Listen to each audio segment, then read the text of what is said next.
Hello students, in this video we will be seeing IPv4 classless addressing.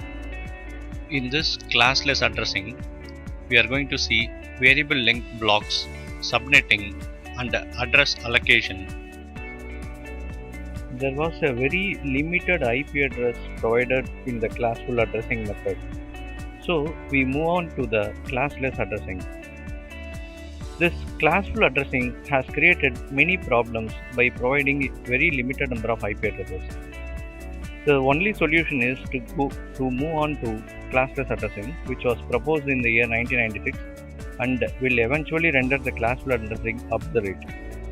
The idea to classless addressing is to use variable length blocks instead of using 32-bit fixed size blocks. Here we can use variable length blocks. Here we can see some restrictions given for variable length blocks. For variable length blocks, the number of addresses in each and every block should be a power of 2. The beginning addresses must be evenly divisible by the number of addresses. For example, if a block contains 4 addresses, the beginning address must be divisible by 4. Make the rightmost number of bits in the beginning address are 0.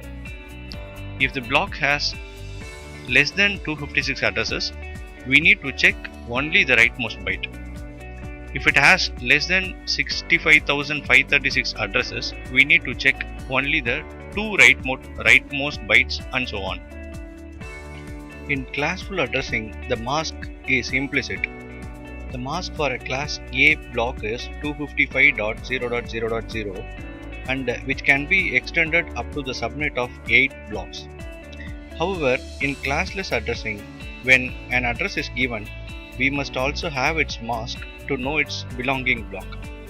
Thus, the address must be accompanied by the mask. So we have to use the CIDR notation, which we will be seeing in the next slide, with the number of ones in the mask. The CIDR, that is classless inter-domain routing notation, is a compact representation of an IP addresses and its associated routing prefix. Normally, this CIDR, there will be an attachment added to common bits in every address in the block to the end of the classless addresses. That is, number of ones in a mask will be added at the end of each and every IP addresses. Those blocks are called as leading blocks. Previous first 3 bits blocks are called as frozen bits blocks. There are 2 important things to be noted here. In classless addressing, the last address in the block does not necessarily end with 255. Whereas in CIDR notation, the block granted is defined by the first address and the prefix length.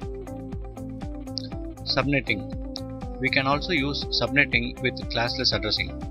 For that, we have to just increase the prefix length to derive the subnet prefix length.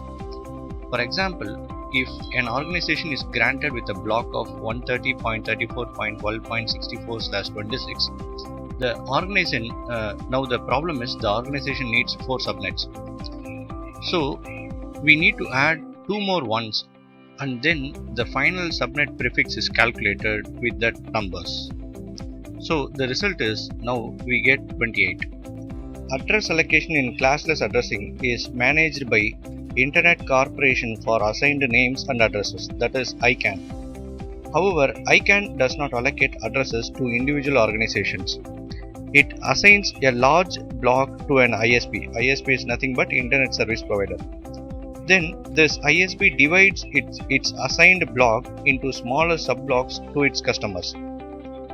Address aggregation, that means many blocks of addresses are aggregated in one block and granted to one ISP.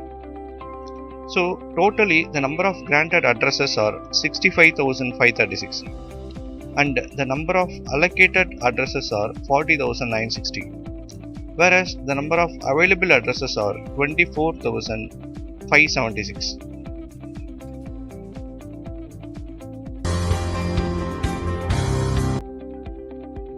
Fine, we have come to the end of this topic.